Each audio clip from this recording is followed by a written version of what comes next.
When did you realize your friends weren't actually your friends? When they only called you when they need something from you. The worst types of friends. I think everyone had that one friend. Correction, had that acquaintance. No more. Not my story, but a mate's. Guy invites all his high school friends, has known them around 10 years, around to celebrate his new house and newborn daughter. All the lads he invites drop MDMA in his lounge room and spend the night tripping without him, not even caring that he had all this amazing stuff he wanted to celebrate. Guy walks up to the ladies, who are obviously unhappy with the situation, and tells them, "I've just realized these guys aren't my mates. They are just using this event to drop and have fun on their own." Hearing that story broke my ducking head. How is he doing now? He's doing well. Focusing in on his work and his daughter, and mates who do drugs and no environment to raise a child around. So he's not unhappy with the loss of that friend group. Now he hangs out with my group a bit, but has a family man. So the family comes first. Always.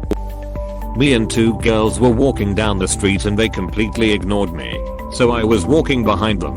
Then I decided to just turn around and walk back home. They didn't notice and they never asked where I went.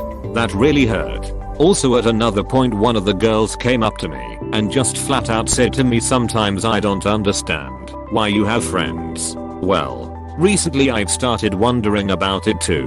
What a bitch thing to say. Yeah, I was in 7th grade back then, so I started crying because that's a really fucked up thing to say to someone.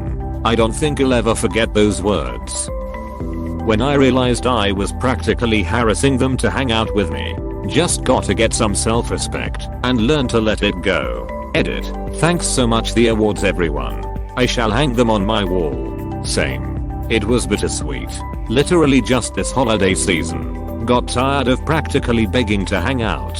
So embarrassing looking back on it. So many years chasing and planning and all for nothing. The worst part is I live hundreds of miles away and I was basically doing all the traveling. Oh well. I got my wife, my kid and my pets to keep me company. When I got ill, once they realized I could no longer throw parties for them, they all left. I hope you have found friends that will stick with you. I'm too old for that now. This happened about 10 years ago. I've been fine w/o people. When I realized that my two best friends just came over to mess with me and make fun of me together.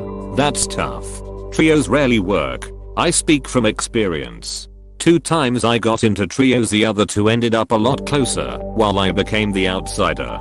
Kinda feels like you lost a race because you all started at the same point. Even worse when 2 of you started together. Then you bring in the 3rd person and they grow closer and leave you as the outsider. Stinks, doesn't it? Mom got cancer and I had to come home and drop out of college to help the family. Said I might need some emotional support etc. and got ghosted the next day. Real shitty part is I helped one of them with their grandmother's cancer and brother's attempted suicide. I sighed. I'm so sorry to hear that. That was disgusting of them. I hope you and your mom are doing great. Thanks. We are doing fine. That was about 2 years ago and my mom finished her last chemo appointment in October and is now cancer free and we hope it stays that way. Thanks for the positive vibes. One group of friends I had was a group of 7.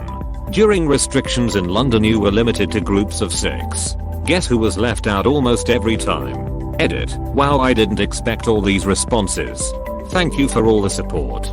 Don't worry, I do have a few groups of friends and a wide support network, so this didn't affect me that badly. It more just made me take stock and think, oh, I'm definitely number 7 in this group, so I should take that into account when I decide who to spend my time with. I really felt that. When no one checked if I was okay when my dad died. Are you doing okay? Not really, but it is what it is. When I was in deep depression and finally opened up to my friends, and they made fun of me saying I was only trying to get attention. Edit. I did not expect this to get so much attention. I thought it was simply gonna get buried and forgotten. But for those who asked, I'm much better now, and I haven't spoken to them in years. Also, thanks for the awards. That's fucked up. It is fucked up.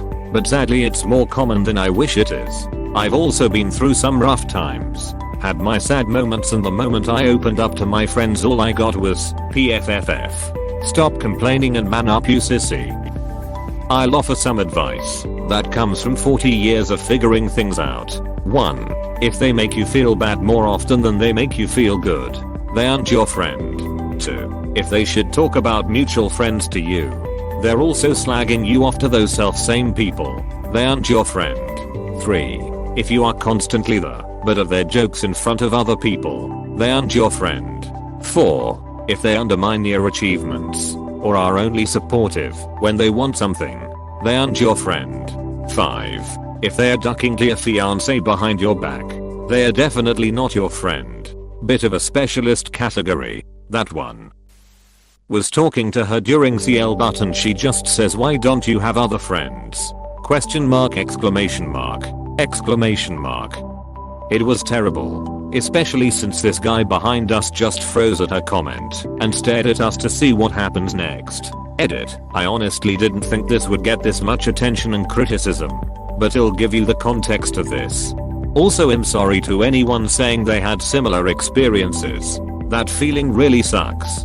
Close bracket. I, female, was extremely close to her since elementary school, and this happened in middle school in the middle of class. We were just talking normally when she just blurts this out, which is why I mentioned the guy. I think he was talking to us when she said it, and he happened to be my crush's best friend! Exclamation mark. So it was even more embarrassing that he heard this. Also, I wasn't always bothering her with my problems. In fact, I had always felt left out because it seemed like I was more her friend than she was mine. I did have other friends, but like I said, me and her were close. Also, the relationship didn't end between us. It did end though when she moved a year later. But after that I figured out the type of person she was. Also, her question didn't sound like a friendly question, which is clearly why I'm still hurt by it after all these years. Oh my, I had this happen. I was friends with this girl so much so that I had even been to her house several times and we hung out together a lot. Then suddenly during gym, CL Butch loudly tells me to stop following her around while we were doing laps inside. It was also a few days after her birthday, which I had given her a gift for. I stopped talking to her immediately after that. I just don't understand people. Edit. Wow, I honestly didn't expect so many people to sympathize and reply. And I'm so sorry so many other people share this experience in one way or another. Also, thank you for the awards. I feel terrible. In like 2nd grade, I had a neighbor move in next door to us, and I believe their son was just a bit younger than me, probably in the 1st grade. He didn't know anyone here, and we had become friends, but he would literally stick to me like glue during recess every single day. I got so tired of it until one day I just yelled at him, stop following me! Exclamation mark.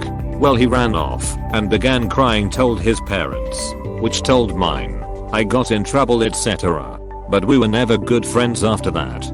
It destroyed any potential friendship bond that had been there. I still feel bad even some 25 years later.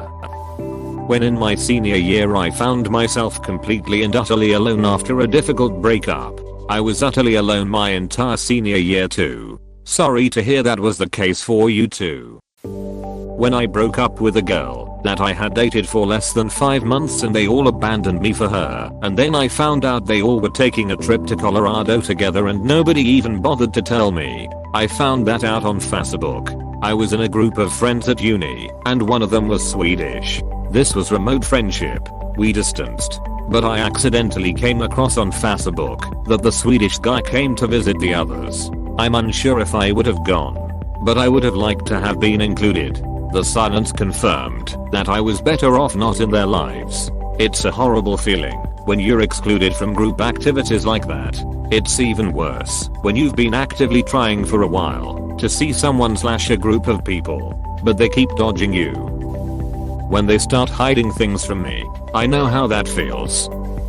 When you need help, so you start writing him a message, then see 3 unanswered messages from you asking for his helps, and right above a conversation of you helping him out for hours on stupid shits. A big +1 for this one.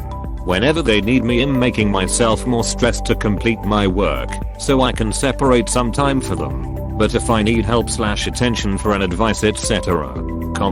I should evaluate whether my problem is big enough so that I get the right to bother the majesty. This! Sometimes my best friend would go days without replying. But if I did the same they would go nuts. It's given me such a weird complex and fear of am I texting too much?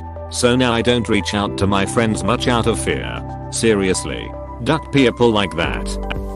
When he ripped me and our other friend / flatbutt off for $700 and when we confronted him about it, he took all his nice stuff and left us to get rid of his trash and never paid us our money back. So essentially we were down $700, meaning we had to come up with that money. We had to continue paying rent etc. with one less income and we had to pay to get rid of his crap.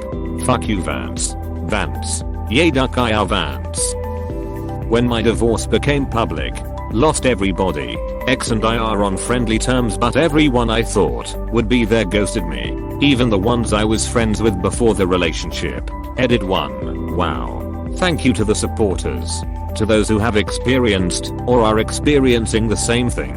I hope you find your true group of support this year if you haven't already. Everyone deserves it. Edit 2. I have no ill will towards my ex or the ex-friends. My ex and I got married young and it bit us in the butt later on. I only have confusion and a little hurt towards the ex-friends, but honestly I'm much happier now. Edit 3. There were no affairs in my failed marriage. We went to therapy for 2 years and came to the conclusion together. We are friendly towards each other. I like to think he's not talking trash behind my back and he is the good guy I think he is.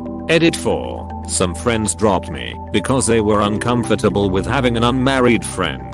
The rest of the group I still don't know. People are people and this happens often. Usually the end result is a positive one though. Yep. I wish I had known that losing my husband also meant losing our large circle of married friends. As if being cheated on and abandoned with 2 small children isn't hard enough without seeing happy couples on trips and hanging out without so much as a phone call to check on you. Then there's the special category of a helless who justified their friendship with my ex by telling me I must have failed as a wife if he was motivated to cheat on me. Long story short, my friend circle pretty much evaporated and I mostly use Netflix to keep me company. No. Just no. It took me 2 years to get my mind out of that mentality that I failed as a wife because my husband cheated. It's not my fault and it's not yours. Those type of people who tell you that don't have your best interest at heart. I was in your place raising my son alone and I was broken. Having to start fresh is hard when you're building on broken pieces but it's possible. I hope you're doing better and know that you are doing great. Your kids will see that too. Maybe not now since they're little, but they'll see how hard you try for them. After middle school, I realized that my friends weren't actually my friends, since they'd spent basically the entirety of it bullying me and making my life a living hell. I was so used to being abused and mistreated. I thought that was what friendship was. It's unfortunate that the leader of it all got to live a good life, and I'm just fortunate that my friends from high school, who also knew this dude, believed me when I told them what kind of a person he was to me. It's good that you were able to realize what was going on and got better friends. I never actually realized what was going on until well after we drifted apart for unrelated reasons. When I had a large hole in my foot after stepping on an iron spike, they laughed as the ambulance guys closed the doors. One of the ambulance guys said, "Some friends you've got there." I realized he was right. In high school my long-term bully, in the year above me, threw a rock the size of my fist at me, hitting me in the back. Of course, I hit the ground screaming in pain. Most of my friends, who were sitting nearby, began to roll around with laughter as, according to one of them, it looked like I had been shot. Apostrophe. You know things are serious when the most feared person in my year ran over and helped escort me to the medical room because he saw what happened and thought it was unacceptable. Apostrophe. When I came back the next day, after a quick visit to R&D and a police statement was given, I had to deal with 1 or 2 of them deliberately poking the huge bruise on my back and laughing about how funny it was when the rock hit me. I shrugged it off for years. But it was only until last year and I started therapy that I understood how much anger and disgust the whole thing made me feel. I had forgiven the person who threw the rock ages ago, but it's only recently that I've started to try and forgive the friends who laughed at me when I was injured. Being 15 sucked. Edit. Just to add, some of those friends did come over and try and help, but it was by the time the feared kid came over, out of a group of maybe 15 friends, only 2 to 3 showed any real concern and tried to help. The rest were laughing. One of the kids who came over to see if I was okay was called Jamie. Nice work, Jamie. Friends who laugh at you being physically attacked instead of defending you are useless friends. When they left me bleeding and concussed on the side of the road in the middle of nowhere in Cuba to find my way back to the resort completely disoriented. I'm sorry this happened. Do you mind sharing the story? And how did your friendship go from there? I've seen those guys once, since 2004 and 2013, when I was back in town for my Sil's wedding. We've all moved on with our lives. I never spoke to my then GF again. Thank you for watching. We hope you enjoyed this video. Please subscribe for more videos.